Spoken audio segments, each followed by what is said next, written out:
যে খবরের দিকে এই মুহূর্তে নজর রাখবো, পূর্ব কলকাতায় জলাভূমি উদ্ধারের রাজ্যের ভূমিকায় ফের বিরক্ত হাইকোর্ট। রাজ্য না পারলে আধা সামরিক বাহিনীকে দিয়ে কাজ করাতে হবে। আদালতের রিপোর্ট জমা পড়েছে, কিন্তু বাস্তবে কোনো কাজ হচ্ছে না। রাজ্যের ভূমিকায় প্রশ্ন তুলে মন্তব্য বিচারপতি অমৃতা সিনহার। নমস্কার বন্ধুরা, আমি আশিস সেনগুপ্ত, ইংলিশ টিচার এবং রাজনৈতিক বিশ্লেষক। হাইকোর্ট থেকে জাস্টিস অমৃতা সিনহা আজ প্রচণ্ড ক্ষুব্ধ হয়েছেন।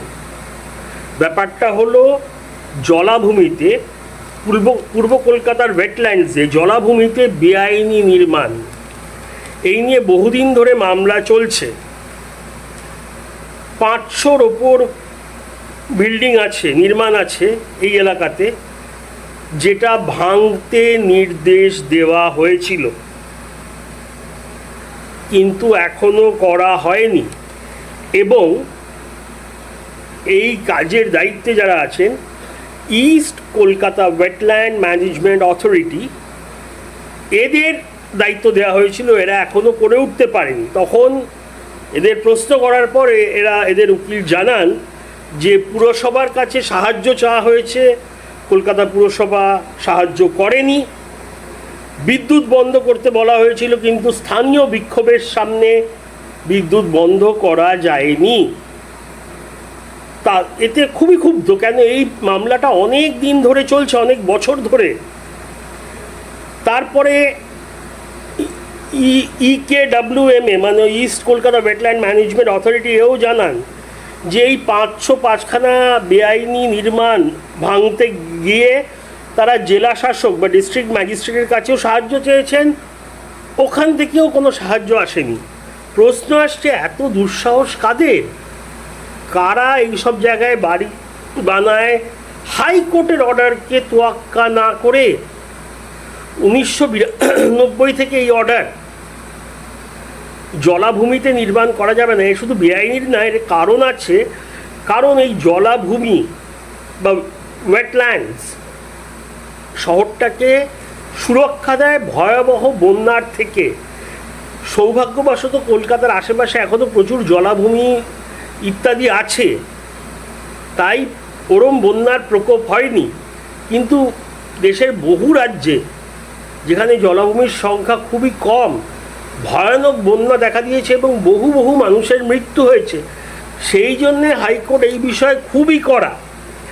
এবং জাস্টিস সিনহা জানিয়েছেন, যদি কলকাতার পুলিশ প্রশাসনকে দিয়ে না হয়, তাহলে এবারে আধা সামরিক বাহিনী নামাতেই হবে, আর কোনো উপায় নেই। এছাড়াও হাইকোর্ট আজকে বলেছেন যে কেন্দ্রীয় সরকারকে এবং স্বরাষ্ট্র মন্ত্রক মানে হোম মিনিস্ট্রিকে এই মামলায় ট্যাগ করতে, মানে ব্যাপারটা রাজ্যের হাতে শুধু নেই, কেন্দ্র চলে এলো। এবং কতটা সিরিয়াস ভাবুন, যে কেন্দ্রীয় বাহিনীকে নামিয়ে কাজ করা, কেন্দ্রীয় বাহিনী মানে আধা সামরিক বাহিনীকে নামিয়ে এই বেআইনি নির্মাণ ভাঙার কথা বলা হচ্ছে।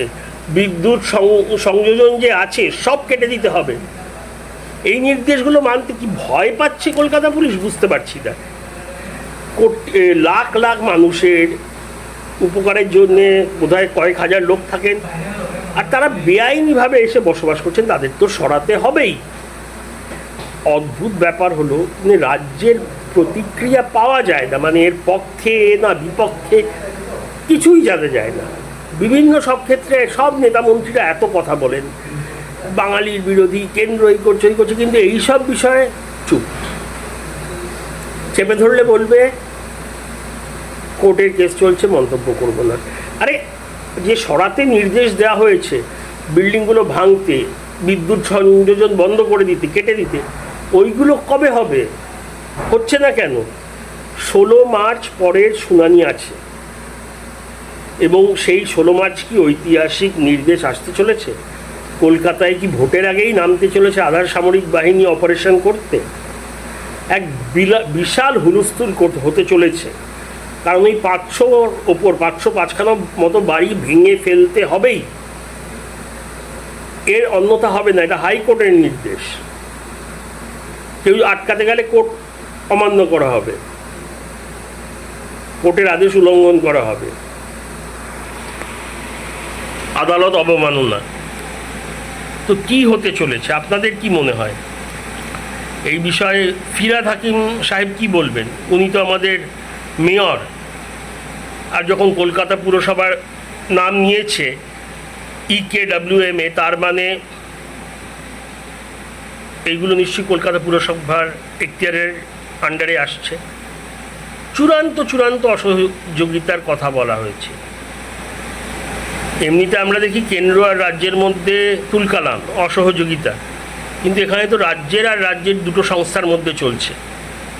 দেখা যাক কি হয়, কি পদক্ষেপ নেয় হাইকোর্ট, কি বলে 16 তারিখ, আর শেষ অবধি আধা সামরিক বাহিনী নামে কি নামে না। আপনাদের মতামত জানাবেন। অনেক ধন্যবাদ। জয় হিন্দ।